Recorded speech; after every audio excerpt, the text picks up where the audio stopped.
नमस्कार जोहार दोस्तों, स्वागत है हमारे नए यूट्यूब चैनल में।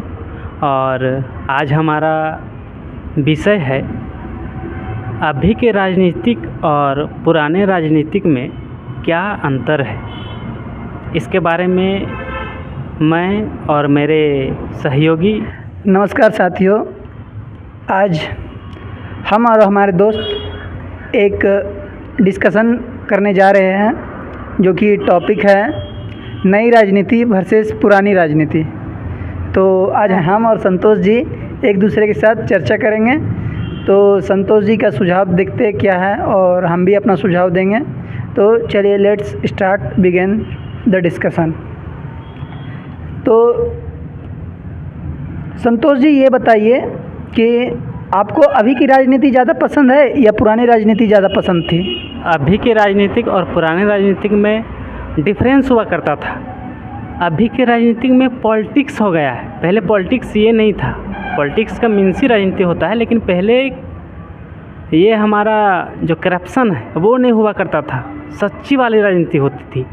लेकिन अभी जो है ये करप्शन की दुनिया में बहुत सारे करप्ट लोग आ गए हैं, जैसे कि मुद्दा बना देते हैं। छोटा सा मुद्दा को वो बड़ा मुद्दा करके बताते हैं। पहले जेन्युइन काम होता था। जैसे आप कह रहे हैं कि अभी की राजनीति जो है बहुत करप्ट हो गई है और लोगों के लिए राजनीति नहीं हो रही है। ये पुराने ज़माने में लोगों के लिए राजनीति होती थी और अभी जो है मतलब नेता लोग भी खुद अपने आप में एक अपना उन लोगों का भीतरी राजनीति चल रहा है। ठीक है, जैसे अभी मान लीजिए हैं कि झारखंड में चुनाव होने वाले हैं। तो झारखंड के चुनाव को लेकर अभी जैसे बीजेपी अपनी राजनीति कर रही है और जेएमएम कांग्रेस मिलके जो अपनी राजनीति कर रही है, उसमें आपको क्या अच्छा लग रहा है और क्या किसका व्यू पॉइंट आपको सही लग रहा है और किसका व्यू पॉइंट आपको गलत लग रहा है? किसको सही करना चाहिए? ये भी तर्क मैं दे रहा हूँ। दोनों के व्यू पॉइंट के नज़रिए में अगर देखें तो बीजेपी हमारा नेशनल पार्टी है, जबकि ये जेएमएम हमारा ये लोकल पार्टी हो जाता है। जो कि ये अच्छी बात है कि ये कांग्रेस से जुड़ा हुआ है। वो बीजेपी हमारा जो झारखंड का पार्टी है वो आजसू से जुड़ा हुआ है। तो हमारा उसका विचारधारा अगर चले, भाजपा का विचारधारा अलग है, ये कांग्रेस का विचारधारा अलग है। तो यहाँ की राजनीति जो मूल बात करे वो वैसा होना चाहिए। मान लेते हैं अगर आप राज का बात कर रहे हैं राज्य जी, तो मैं बता देना चाहूँगा कि आप झारखंड का बात कर रहे हैं तो आप झारखंड के मुद्दों को रखिए ना। आप बिहार का बात कर रहे हैं तो बिहार के मुद्दों को रखिए ना। आप बंगाल का बात कर रहे हैं तो बंगाल के मुद्दों को रखिए ना।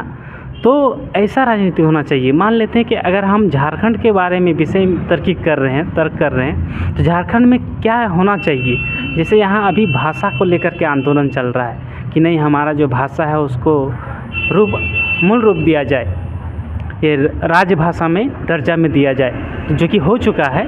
जो कि हमारे जो टाइगर जयराम महतो जी हैं वो इसके लिए संघर्ष किए और हम लोग भी साथ थे। तो इसको लेकर के हुआ भी। और अभी जो मुद्दा है वो बाहरी भीतरी का है ये, तो इसमें भी एक मुद्दा ही है। तो ये भी एक तरह से पॉलिटिक्स कर सकते हैं। जैसा कि आपने जयराम महतो का बात छेड़ा है, तो आपको क्या लगता है कि जयराम महतो आने वाले समय में क्या झारखंड में एक अहम राजनीति योगदान, मतलब झारखंड में एक महत्वपूर्ण योगदान देने जा रहे हैं? क्या लगता है उनकी पार्टी कितना बेहतरीन प्रदर्शन कर पाएगी इस झारखंड चुनाव में? देखिए, ये आपने बहुत अच्छा प्रश्न किया। मैं सोच ही रहा था कि अभी जो हम लोग का तो टॉपिक ही है कि अभी के राजनीतिक और पुराने राजनीतिक। तो ये हम बहुत ही सौभाग्य की बात है कि युवा पीढ़ी जो है हमारे राजनीतिक में आ रहे हैं। पहले क्या था ये नहीं था। अभी देखे होंगे उन्होंने अपने पार्टी का नाम लिया जो कि जेबी केसेस था, अभी जेएल केम हो गया है। तो ये अच्छी बात है कि पढ़े लिखे लोग जो है ये राजनीतिक में आ रहे हैं और काफ़ी अच्छा है।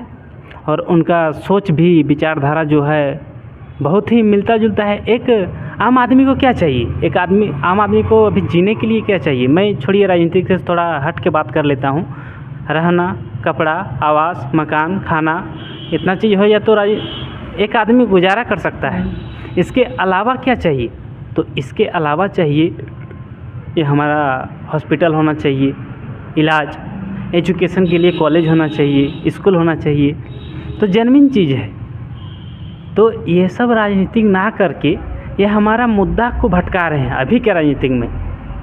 जैसे अभी के पहले के राजनीतिक में क्या थी राज जी, कि पहले ये नहीं था, मान लेते हैं आपने 5 साल पहले आपने वादा किया कि हम ये फलना करेंगे। अब जब आप जीत गए, 5 साल पूरा हो गया, वो 5 साल में आप कार्यकाल नहीं दिखाए, लेकिन अब जब चुनावी माहौल है तो आप मतलब योजना पेश कर रहे हैं। तो ये योजना क्या 5 साल पहले नहीं मिलती, दिया जा सकता था? ये हमारा मैया समान योजना अभी जो हेमंत सोरेन जी लाए हैं, तो ये क्या 5 साल पहले नहीं होता ज़रूर होता, लेकिन उनको अभी देना है क्योंकि अभी इलेक्शन का माहौल है, आने वाला है।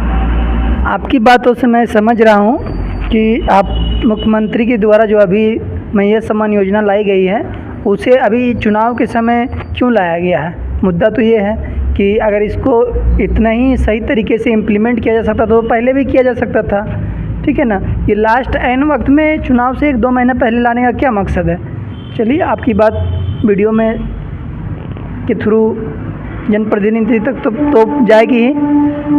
आगे हम लोग डिस्कस करते हैं कि जैसे आपने जयराम महतो की नई राजनीति का जिक्र किया कि वो जिस तरह से युवाओं के बीच में एक नया जोश भरने का काम कर रहे हैं और एक नई दिशा झारखंड को दिखा रहे हैं कि किस तरह का झारखंड आने वाले समय में बनना चाहिए, और ख़ासकर यंग जनरेशन को देखते हुए कि जैसा कि हमारे देश में जानते हैं बेरोज़गारी बहुत ज़्यादा है, लोगों को काम झारखंड में मिल नहीं रहा है, उनको पलायन करके बाहर जाना पड़ रहा है। तो वो चाहते हैं कि एक युवा नेता आना चाहिए जो कि युवाओं का दर्द अच्छे से भली भांति समझे और उनको एक रोज़गार देने का काम करे झारखंड के अंदर।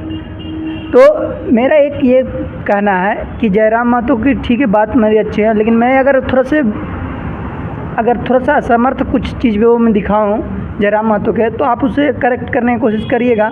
इसलिए मुझे कई बार लगता है उनका कि जब वो जल जंगल ज़मीन की बात करते हैं तो वो कई बार उनकी जो कई बातें मैंने वीडियो में देखी है, वो झारखंड को थोड़ा पीछे ले जाती हुई दिखती है।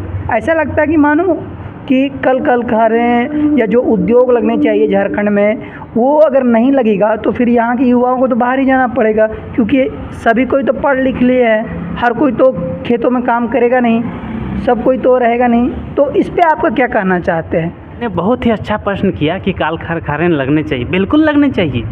एक हम भी बेरोजगार युवक हैं, वो भी पढ़े लिखे युवक हैं, आप भी पढ़े लिखे हैं, लेकिन क्या है कि वो बाहरी लोग यहाँ आकर के हमारे ज़मीन में आकर के, अब बात पॉइंट को समझिए, हमारे ज़मीन में आकर के वो कारखाने लगाएंगे और जॉब किसको देंगे? बाहरी को।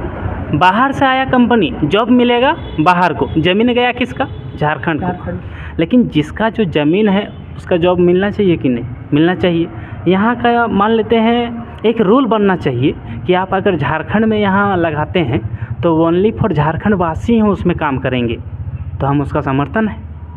हम क्या, सभी लोग समर्थन है इसका।